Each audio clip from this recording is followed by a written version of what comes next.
Bonjour, notre intervention est intitulée Philosophie de Spinoza entre pensée et être. Introduction: Spinoza né en 1632 dans le quartier juif d'Amsterdam, à l'époque les Pays-Bas appelés Provinces-Unies vivaient leur âge d'or. Il comptait avec l'Angleterre et la France parmi les trois grandes puissances européennes à la tête des affaires politiques, parce qu'à la tête des affaires commerciales se trouve une aristocratie protestante. Armateurs, importateurs, industriels, banquiers, la vie publique est fastidieuse et la vie intellectuelle intense de sociétés savantes. Les échanges des idées d'universalité célèbres sont accueillantes aux étrangers et à la pensée nouvelle qui est le cartésianisme. Les sectes religieuses sont sont nombreuses et tolérées, quoique le calvinisme reste la religion officielle et aspire à diriger la politique religieuse et la politique tout courte. Pourtant, c'est dans cet état libre que Spinoza serait constamment attaqué. Spinoza naît donc en 1732 d'une famille de commerçants riches d'origine espagnole ou portugaise. De 1639 à 1650, Baruch Spinoza suit le cours de la nouvelle école juif où il apprend l'hébreu et étudie le Talmud. Spinoza se destine à devenir rabbin, mais néanmoins, de l'âge de 17 ans, il travaille avec son père dans la maison de commerce. Il connaît des chrétiens libéraux. En 1752, il fréquente les cours de ex-jésuites Van den Enden, qui tiennent une école latine au conflit du quartier juif. Van den Enden est libre penseur. L'école reçoit de libertins et Spinoza et fréquente des chrétiens libéraux. Il y apprend le latin et perfectionne son hollandais. En 1654, à la mort de son père, Spinoza dirige avec son beau-frère la maison de commerce. Spinoza est peu à peu suspecte par le fanatique juif. Il est vrai, en effet, que peu à peu, il se détache de l'orthodoxie juive. Il montre peu d'empressement à fréquenter les synagogues et met même en doute le dogme de la religion juive. Convoqué et interrogé, on ne songe pas tout de suite à l'exclure. Un soir, un fanatique tentait de le tuer d'un coup de poignard. On raconte que Spinoza gardera toute sa vie son manteau percé de coups de couteau pour mieux se rappeler que la pensée n'est pas toujours aimée des hommes. Le 27 juillet 1656, Spinoza est excommunié et exclu de la ville pour avoir blasphémé les Écritures. Il est interdit de lire ses écrits et de lui parler. Il apprend alors la taille des instruments d'optique. Bientôt, il vendra des verres de télescope réputés excellents pour vivre. Spinoza se rend à Leyde pour continuer des études de philosophie. Il s'installe dans le banlieue de Rozenburg, lieu de résidence des collégiens chassés d'Amsterdam.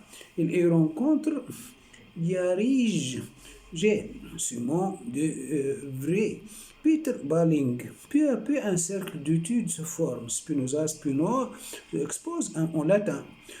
J'arrive, Gell traduit en hollandais. Balin fait préciser en espagnol. Les assistants prenaient des notes et rédigeaient après coup. Spinoza revoit les textes, le court traité et le résultat de ces entretiens. En hiver 1761, Spinoza rédige le traité pour la réforme de l'entendement qui reste inachevé.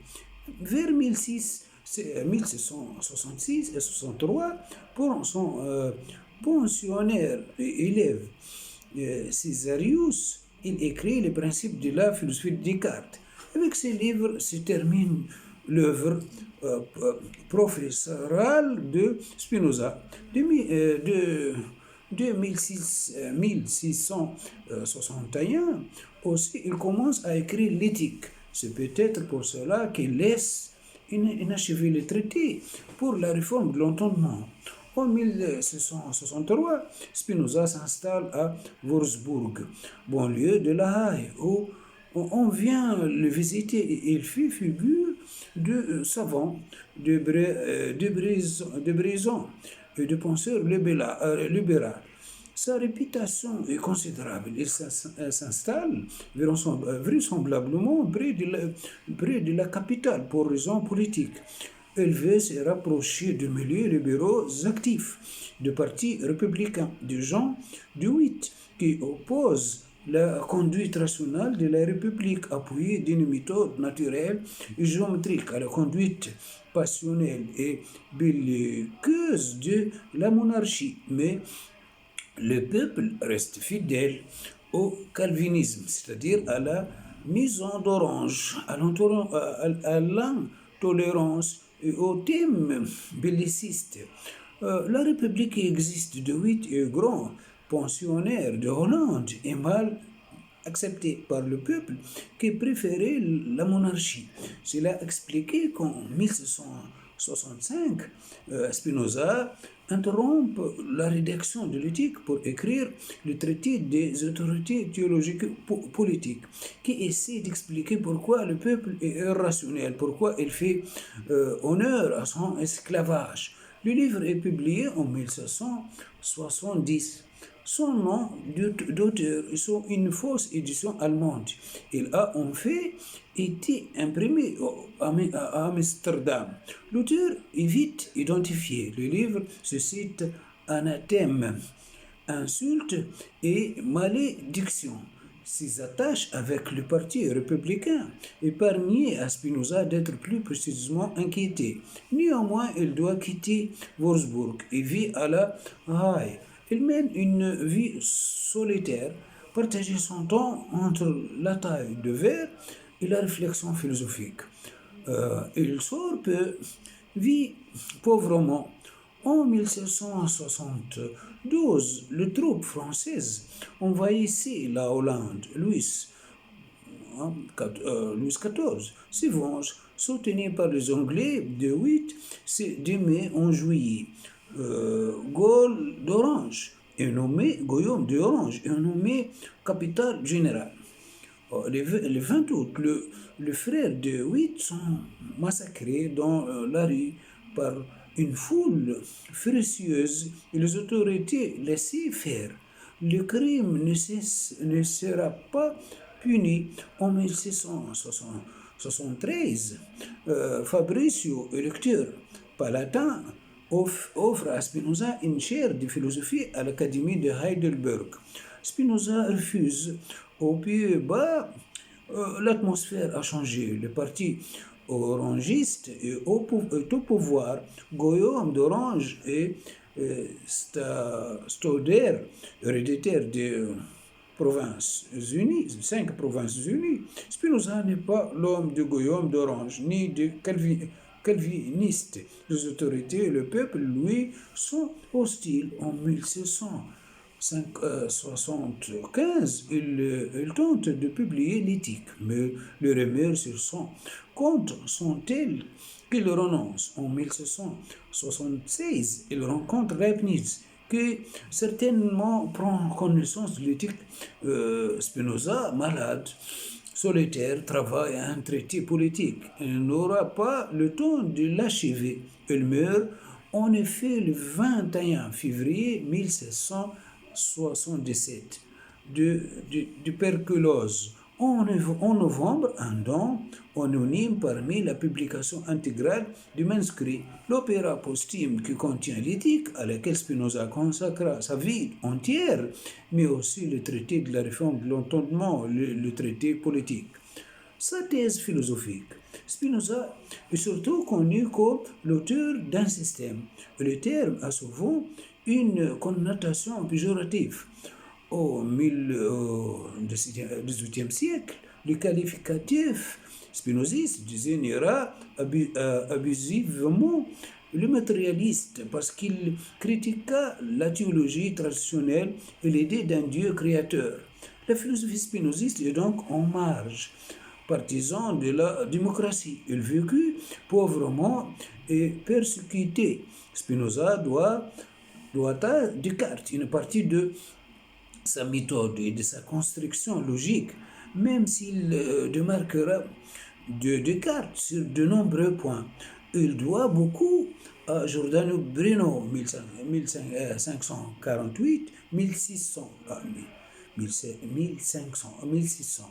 Ce pontisme condamné à mort et brûlé vif pour hérésie lui inspire son idée de la nature, à la fois infinie et une. Spinoza doit aussi à la pensée juive par son origine. L'œuvre principale de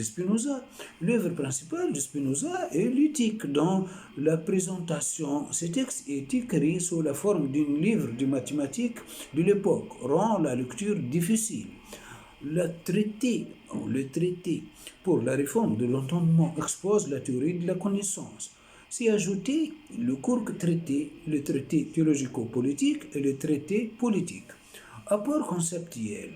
La grande thèse théorique de Spinoza qu'il n'y a qu'une seule substance, infinie et unique, Dieu qui se confonde donc avec le monde, l'univers lui-même.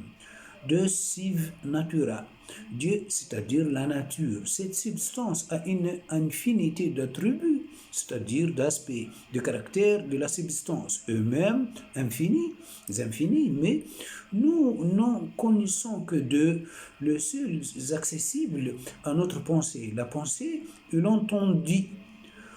La pensée est un attribut de notre âme, ainsi que chaque idée particulière sont des modes de cette pensée, c'est-à-dire qu'elles font partie de l'attribut plus général que la pensée. Chaque objet matériel, cette table, ce cahier, mon corps, sont des modes de l'attribut étendu. Étendu signifie qu'il occupe de l'espace. Le mode sont finis. Cette thèse est à la fois pontiste et athée. Pontiste car elle identifie Dieu et le monde. Athée car elle nie l'existence d'un Dieu moral, créateur, transcendant. Premièrement, la substance, l'homme, le conatus. La philosophie traditionnelle, quand la philosophie traditionnelle donnait le primat à la pensée, à la raison, Spinoza propose un nouveau modèle, le corps. Il y a chez Spinoza la thèse de parallélisme des attributs. Qu'est-ce que ça veut dire? Les attributs sont parallèles, c'est-à-dire qu'ils n'agissaient pas l'un sur l'autre. Autrement dit, il n'y a pas de causalité entre l'esprit et le corps. Bien plus, aucun n'est supérieur à l'autre. Si Spinoza refuse toute supériorité de l'âme sur le corps, il n'y a pas non plus supériorité du corps sur l'âme. Il y a parallélisme des attributs, c'est-à-dire qu'à chaque modification de l'un correspondant une modification de l'autre, et même de tous les autres, puisqu'on existe un nombre infini, sans qu'il y a interaction des attributs entre eux. La signification pratique du parallélisme apparaît dans le renversement de la théorie traditionnelle, notamment cartésienne, qui pensait la morale comme entreprise de domination du corps par la pensée. Quand le corps agissait, l'âme pâtissait, passion. Quand l'âme agissait, le corps pâtissait, liberté. D'après Spinoza, au contraire, ce qui est action dans l'âme est action dans le corps. Ce qui est passion dans le corps est passion dans l'âme. Ainsi, par exemple, imaginez quelque chose de joyeux entraîne parallèlement, mais non causalement, une modification corporelle qui me fait éprouver physiquement la joie. Pour Spinoza, le corps dépasse la connaissance que nous en avons et la pensée dépasse la conscience que nous avons. C'est donc par un seul et même mouvement que nous arrivons, si c'est possible, à saisir la puissance du corps au-delà des conditions données de notre connaissance, à saisir la puissance de l'esprit au-delà des conditions de notre conscience. Pour Spinoza, la conscience est le lieu d'une illusion. Elle ignore le cause. Nous subissons les objets extérieurs. Nous sommes déterminés par les causes extérieures que nous subissons sans le comprendre. Or, en quoi consiste l'ordre de cause? Quand un corps rencontre un autre corps ou une autre idée, les deux se font parallèlement. Il arrive tantôt que les deux se composent pour former un tout plus puissant, tantôt que l'un décompose l'autre et détruise la cohésion de ses parties. L'ordre de cause est donc un ordre de composition et de décomposition. Nous éprouvons de la joie quand un corps rencontre le nôtre et s'y compose avec lui. Nous éprouvons de la tristesse lorsqu'un corps menace notre cohérence. Nous recueillons donc seulement ce qui arrive à notre corps et ce qui arrive à notre âme, c'est-à-dire l'effet d'un corps sur le nôtre et parallèlement l'effet d'une idée sur la nôtre. Mais l'ordre de cause, nous l'ignorons. Nous avons pour répondre le vocabulaire de Spinoza des idées inadéquates, c'est-à-dire confuses, mutilées, effets séparés de leur propre cause.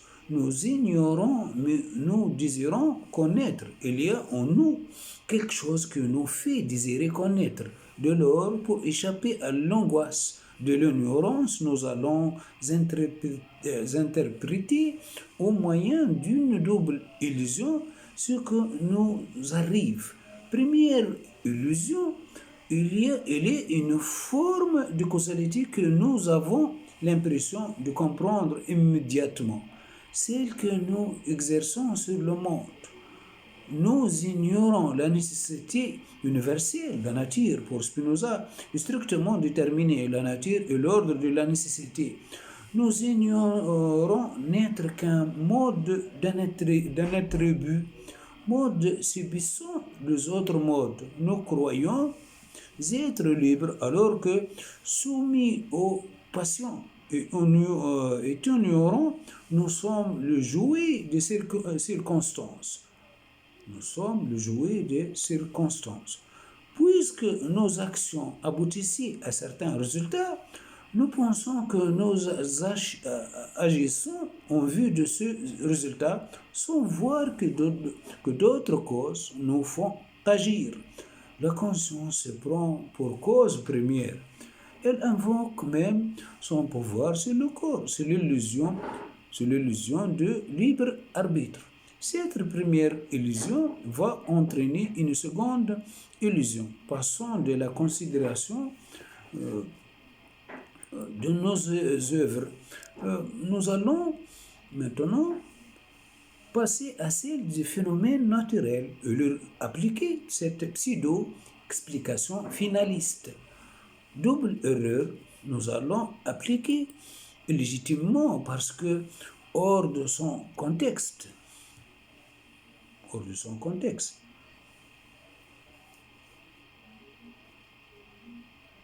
Un schéma déjà faux par avance. À propos de n'importe quoi, la question va se transformer insidieusement en vue de quoi? En vue de quoi a été faite la nature? Nous remarquons qu'elle nous est utile puisque nous employons ces matériaux. Nous en venons à dire petit à petit que la nature entière est un système de moyens mis au service de nos propres fins. Nos organes eux-mêmes semblaient avoir été faits pour notre utilité, les yeux pour voir, les dents pour mâcher, etc. Nous connaissons la fin, nous connaissons le moyen. Reste à connaître le troisième terme, l'agent. En effet, ce n'est pas nous, mais ce n'est pas être qu'être analogue à nous, puisqu'il agit intentionnellement, quoique beaucoup plus puissamment. De lors, nous inventons Dieu, être tout-puissant à l'image de l'homme. La conscience ignorante, pour comprendre, se réfugie dans l'illusion en inventant le Dieu personnel anthropomorphe. Double illusion, illusion de la liberté, illusion de la finalité du monde. La conscience est le lieu de l'illusion. Mais qu'est-ce qui pousse à agir la conscience? Qu'est-ce qui fait qu'il veut connaître et voulant connaître? S'illusionne. Qu'est-ce qui est cause de ses actions alors même qu'elle se croit libre? Ce qui pousse à agir la conscience, c'est le conatus. Qu'est-ce que le conatus? Pour Spinoza, chaque mode s'efforce de persévérer dans son être. Et cette force et désir qu'il appelle conatus caractérise le sens de cette chose. Par exemple, notre raison individuelle, qui est mode de l'attribut pensée, cherche à persévérer dans son être, c'est-à-dire à penser davantage, à se réaliser en tant que pensée. La substance divine, Dieu, est un individu qui cherche aussi à persévérer dans son être. Elle est nature naturante, c'est-à-dire qu'elle se produit elle-même, qu'elle cherche à se produire. Mais elle est aussi nature naturée, en tant qu'elle est le résultat de cette production. La nature est donc à la fois nature naturante et nature naturée. Elle se produit elle-même et elle est le résultat de sa propre production. La substance naturante, et nous les avons dit, nous les avons dit, composée d'attributs. De lors, la substance leur influe de l'intérieur son aspect naturel. Pour la substance, préserver dans son être, c'est faire en sorte que ces attributs préservés dans leur être, puisque les attributs sont tels. Or, les modes font partie des attributs. Le conatus de chaque individu, y compris le conatus humain, est donc en fait causé par le conatus divin. Ce Dieu qui est cause du conatus des hommes et donc de toutes les actions qu'ils font. Leur activité leur vient de Dieu. Dieu qui n'est rien d'autre que la nature, rappelons-le, qui le pousse à agir et à connaître. On voit donc quelle est l'illusion de la conscience qui se croit libre, qui croit agir en fonction de la finalité, mais qui en fait n'agit que parce que la substance Dieu l'a fait agir.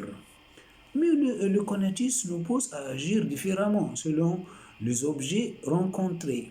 De lors, nous devons dire qu'il est à chaque instant déterminé par les affections que nous viennent des objets. Quand l'objet rencontré se compose avec nous, notre conatus réussit à préserver dans son être. Nous éprouvons de la joie. Quand il tend à nous de composer, il empêche le conatus de persévérer dans son être. C'est la tristesse. La conscience apparaît donc comme le sentiment continuel de passage de la joie à la tristesse, de la tristesse à la joie. L'objet qui convient à ma nature la détermine à se réaliser, à former avec lui une totalité supérieure. Ce qui ne me convient pas, au contraire, compromet ma cohésion et tend à me diviser en sous-ensembles qui, à la limite, me détruisaient mort. La conscience est donc sentiment de passage de l'un à l'autre. En soi, elle est purement transitive. Elle n'a que valeur d'information et d'information mutilée. Tout vient de en ce qui concerne le conatus des individus finis. Une contradiction apparaît entre la nécessité d'être et la difficulté d'être. Les modes veulent être par leur conatus, mais en tant que finis, ont de mal à être.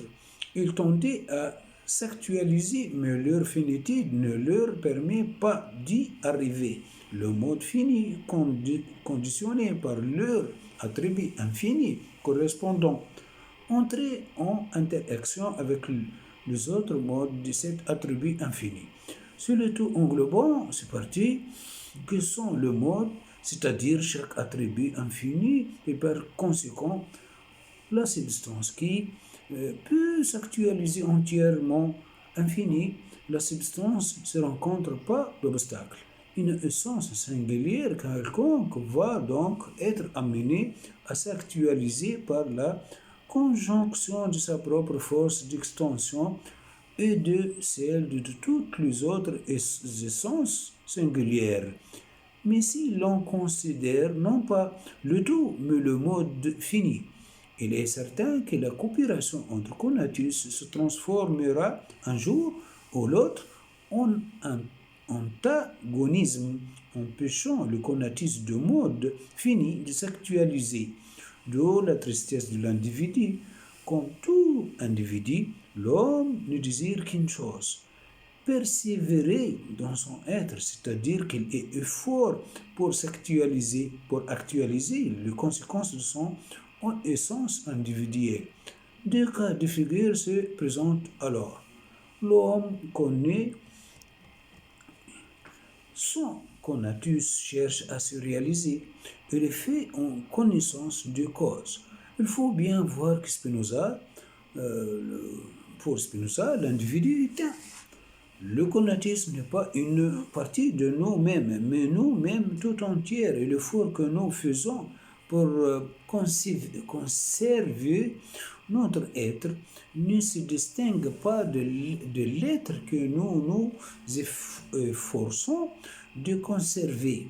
De plus, la raison n'est pas autre chose que nous-mêmes. À cause du parallélisme des attributs, il suffit que notre pensée se développe pour que le corps se développe dans la mesure où ce qu'il fait agir tous deux, la substance agit en même temps dans tous les attributs.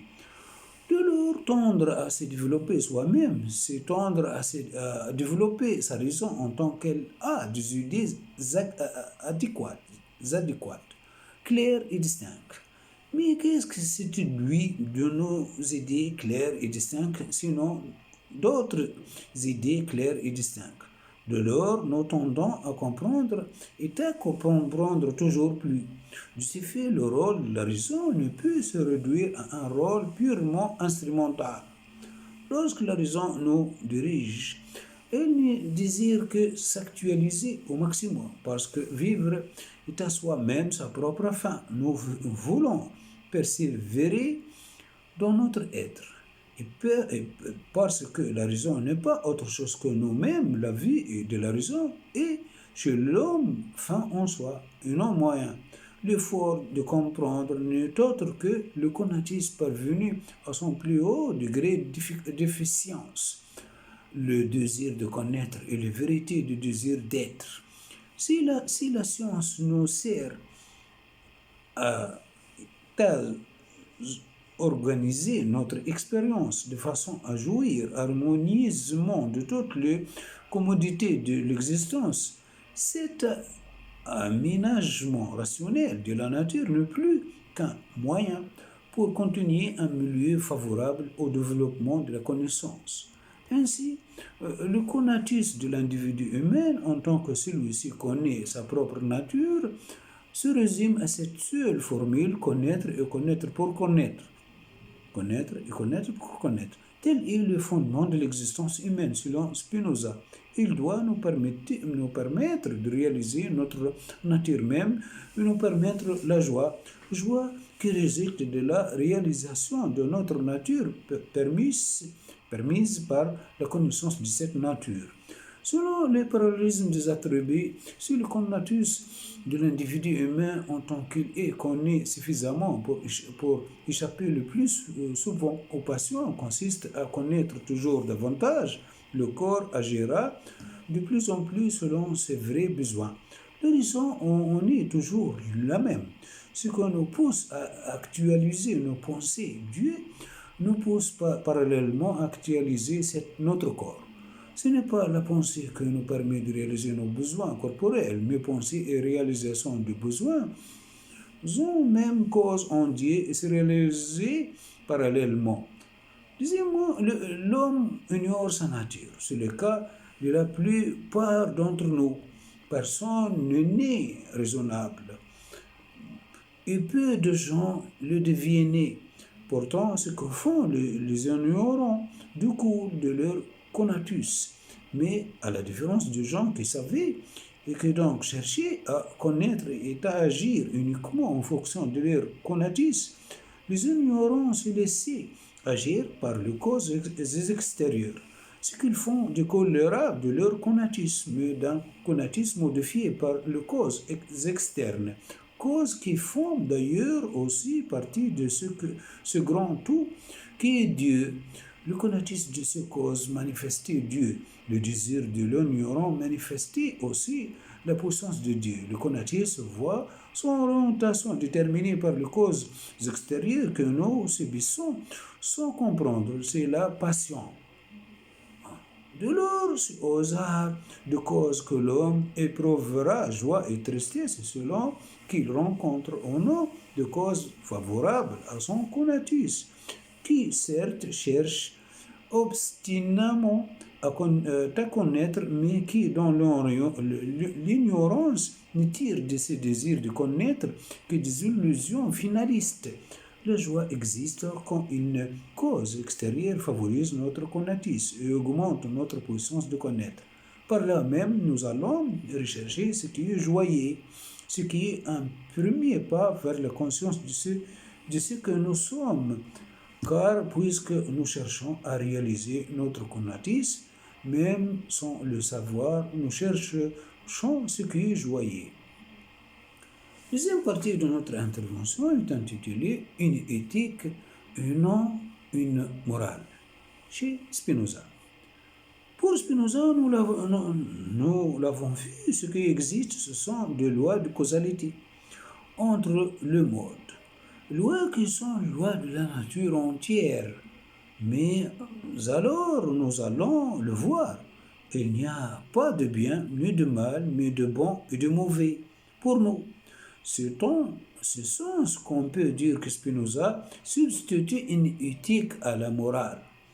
Le bon, c'est lorsqu'un corps compose directement son rapport avec le nôtre et de sa puissance augmente la nôtre. Le bon est donc ce qui augmente la puissance de notre conatus, par exemple, un aliment.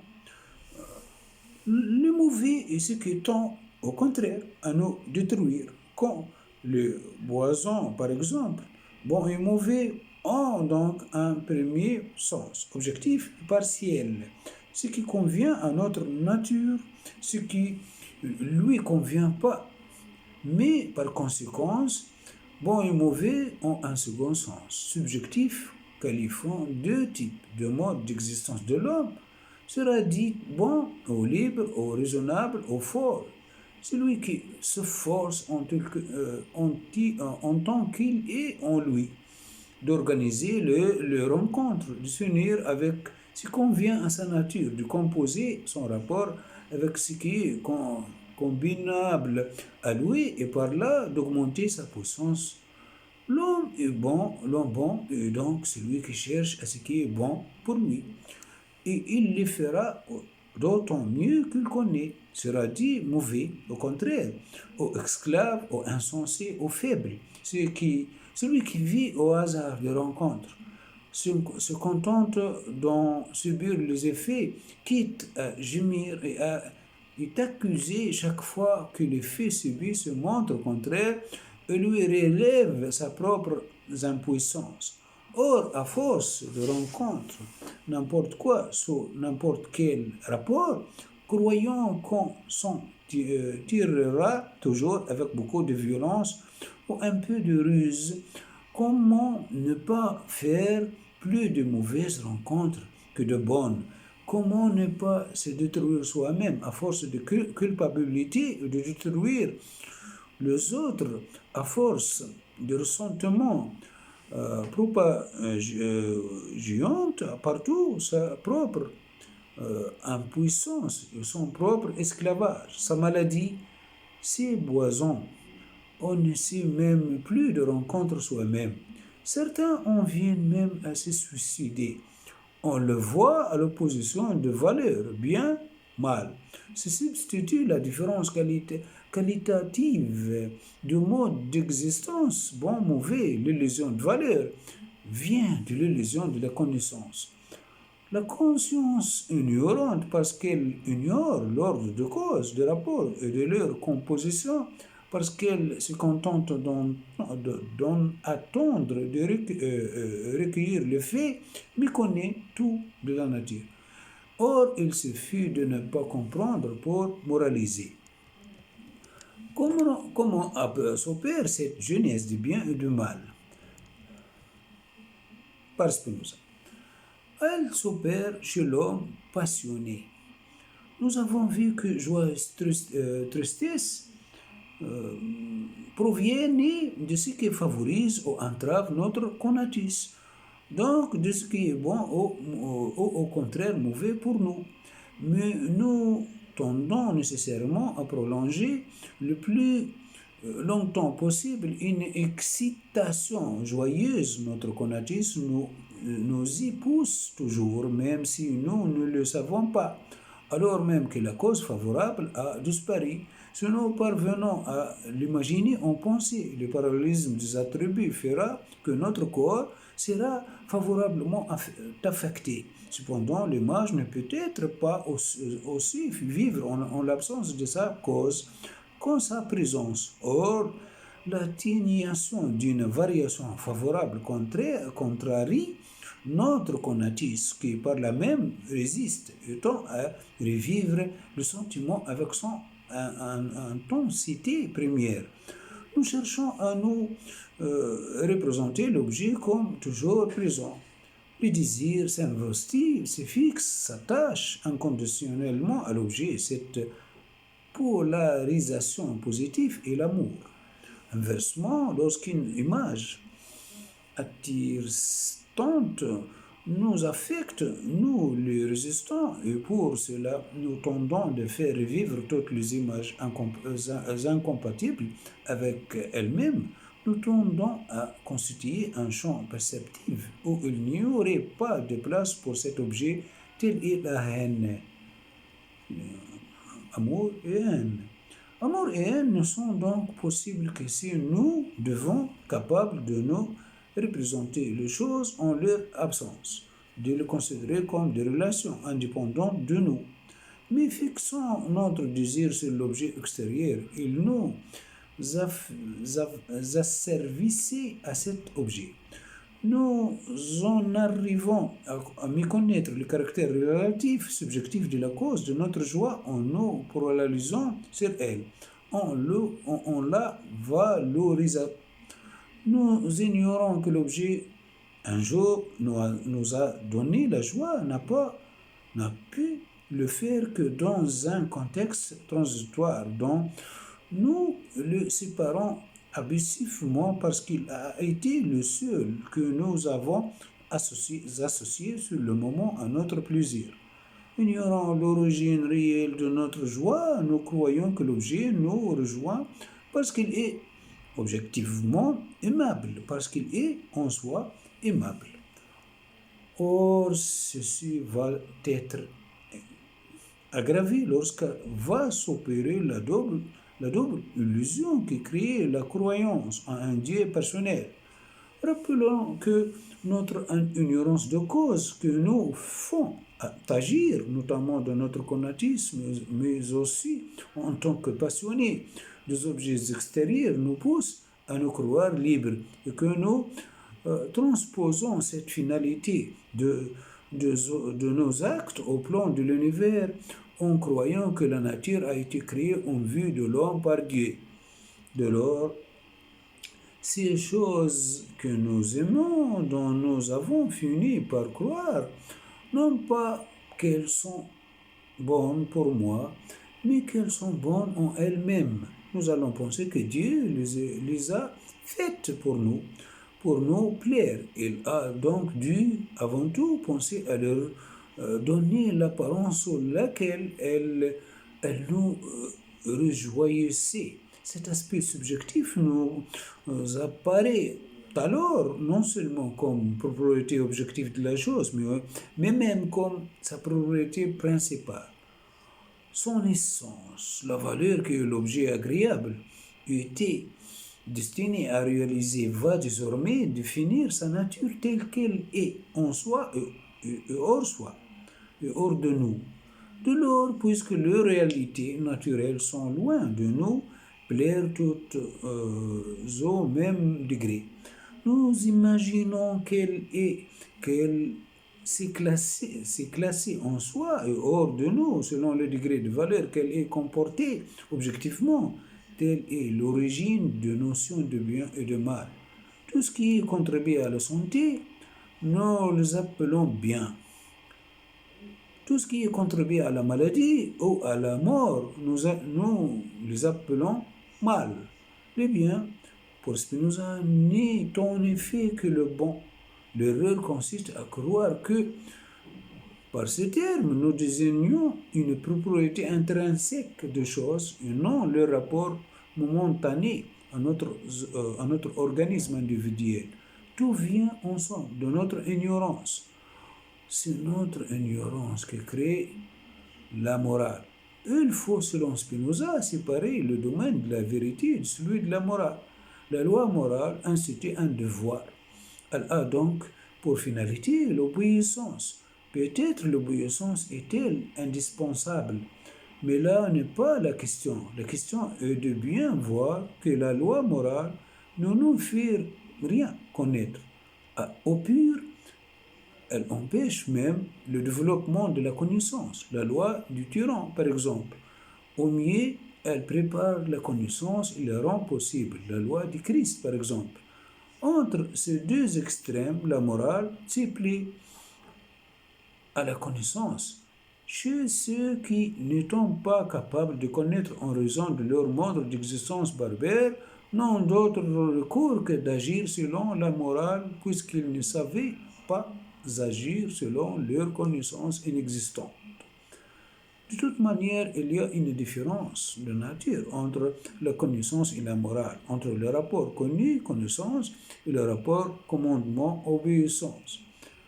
Le drame de la théologie, selon Spinoza, sa nocivité n'est pas seulement théorique, elle vient de la confusion pratique qu'il nous inspire entre ces deux ordres différents entre nature.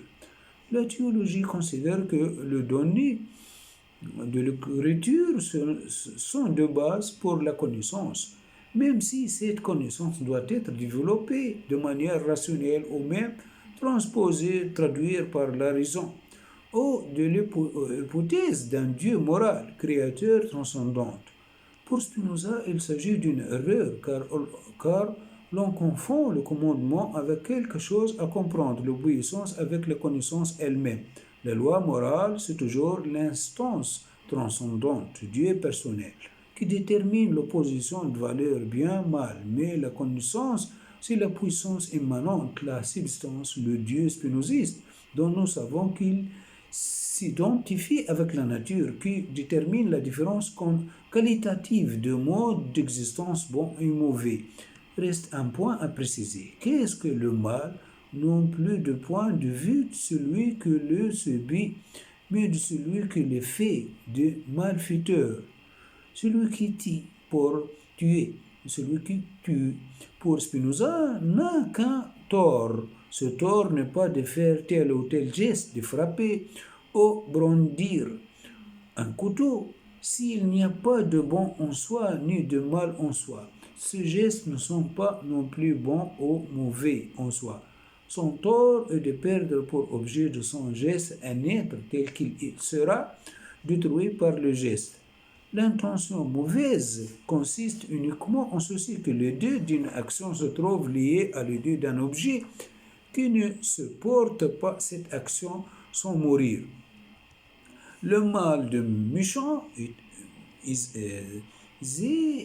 affaire de mauvaises rencontres chez des êtres incapables de connaître et de sortir de leur propre esclavage et de leurs idées inadéquates. Le mal n'exprime donc pas notre essence, notre conatus, mais uniquement l'ignorance. On voit à nouveau dans cette analyse de la morale spinoziste le rôle prépondérant de la connaissance. L'illusion morale, la création de valeurs morales, bien mal, sont liées à notre ignorance. Le mal est dû à notre ignorance. Savoir, c'est savoir que le bien n'est que le bon, que le mal n'est que le mauvais. Et éviter l'esclavage de valeurs morales que nous entraîne à l'obéissance envers la loi morale, quand la vraie joie ne vient que de la connaissance. Savoir, c'est ne plus commettre le mal sous la haine ou la colère, car la haine elle-même vient de l'ignorance que nous pousse à voir dans l'autre le mal qu'il n'est que le mauvais pour nous. On voit à nouveau le rôle central de la connaissance, de l'importance dans l'œuvre de Spinoza, de la théorie de la connaissance pour le bonheur de l'homme. Maintenant, troisième partie de notre intervention autour de la philosophie de Spinoza est intitulée La théorie de passion. Les passions chez Spinoza résultaient de l'action de mode extérieur sur nous. Conformément à la théorie du parallélisme des attributs, la passion n'est pas l'action de corps sur l'âme comme chez Descartes, mais l'action d'un mode extérieur sur notre corps, parallèlement d'un mode extérieur sur notre âme. La théorie des affections, c'est-à-dire de modification de mode, ce qui arrive au mode, va ici nous éclairer. Il faut distinguer deux sortes d'affections. Les actions qui s'expliquent par la nature de l'individu affecté et qui sont donc l'effet de son conatus. Elles dérivent donc de son essence. Les passions qui s'expliquent par l'action de choses extérieures sur nous. Le pouvoir d'être affecté a donc une double signification. Elle est à la fois puissance d'agir lorsque les affections sont actives et puissance de pâtir lorsque l'individu est soumis à la passion. Ceci correspond d'ailleurs à la définition de la liberté et de la contrainte chez Spinoza. J'appelle libre une chose qui agit selon la seule nécessité de sa nature. Contrainte, celle qui est déterminée par une autre à exister et à agir d'une certaine façon déterminée. L'homme passionné n'est donc pas libre. Mais les passions sont elles-mêmes de deux sortes. Nous avons remarqué précédemment que l'ordre de cause est un ordre de composition et de décomposition. Selon chacun de ces deux cas, nous n'éprouvons pas la même passion. Lorsque nous rencontrons un corps qui ne convient pas avec le nôtre, tout se passe comme si la puissance de ce corps s'opposait à notre puissance d'agir, c'est-à-dire notre conatus, étant péché. Nous éprouvons alors de la tristesse. Lorsque nous rencontrons un corps extérieur qui convient à notre nature, qui nous utile, qui se compose avec le nôtre, sa puissance s'additionne à la nôtre. Nous éprouvons de la joie et notre puissance d'agir est augmentée ou aidée. La joie peut donc être une passion lorsqu'elle a une cause extérieure et nous ne maîtrisons pas alors cette puissance d'agir venue de l'extérieur. Cependant, nous nous rapprochons du point que nous en rendre maître et fera naître les joies actives, celles qui viennent de notre seule essence, qui existait quand le conatus se réalise lui-même par lui-même, ce qui réside dans la connaissance. En résumé, il y a donc trois types d'affection. Tristesse, passion, affection aussi de l'extérieur, objet extérieur, modifier notre corps. Joie passive. Puis, troisième type d'affection, joie active. Joie active. Action, nous modifions nous-mêmes, augmentons notre conatus. Les passions tristes représenter donc le plus bas degré de notre puissance. Le moment où nous sommes au maximum séparés de notre puissance d'agir, aliénés, livrés à la superstition, au tyran. La philosophie de Spinoza est une philosophie de la joie. Seule la joie vaut et les passions tristes est toujours impuissance. C'est aussi en ce sens que l'homme libre ne pense pas à la mort. Penser à l'infinitude, c'est déjà diminuer notre puissance et être triste. Mais sa philosophie est philosophie de la vie. Elle ne craint pas la mort, la crainte et passion triste, mais pense positivement, directement la vie. Il s'agit donc de faire en sorte que le plus grand nombre de nos passions soient joyeux et de là passer au sentiment libre et actif. Il faudra pour cela parvenir à former des idées adéquates dans décoller les sentiments actifs, devenir conscient de nous-mêmes, de Dieu et des choses. Le problème moral éthique est un problème de connaissance. L'inouï est que nous sommes d'abord ignorants. Trois sortes d'hommes se référer aux passions tristes. Il y a d'abord celui qui les éprouve, qui les subit, et il est esclave. Mais il y a aussi celui qui les exploite, qui les utilise pour mieux asseoir son pouvoir. C'est le tyran, la vie étant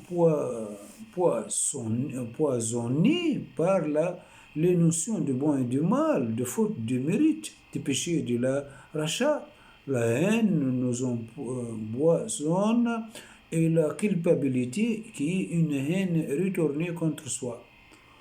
Crainte, désespoir, pitié, moquerie, envie, repentir, honte, regret, colère, vengeance, etc. sont des passions tristes. L'espoir lui-même est une tristesse, un sentiment d'esclave que le tyran exploite. Dans un État libre où on offre aux citoyens l'amour de la liberté, non l'espoir de récompenser pour bonne conduite la sécurité. Ceci explique la critique de la théocratie, dont tout le système repose justement sur l'espoir du salut et la crainte de la damnation. Enfin, il y a un troisième type d'homme, il y a celui qui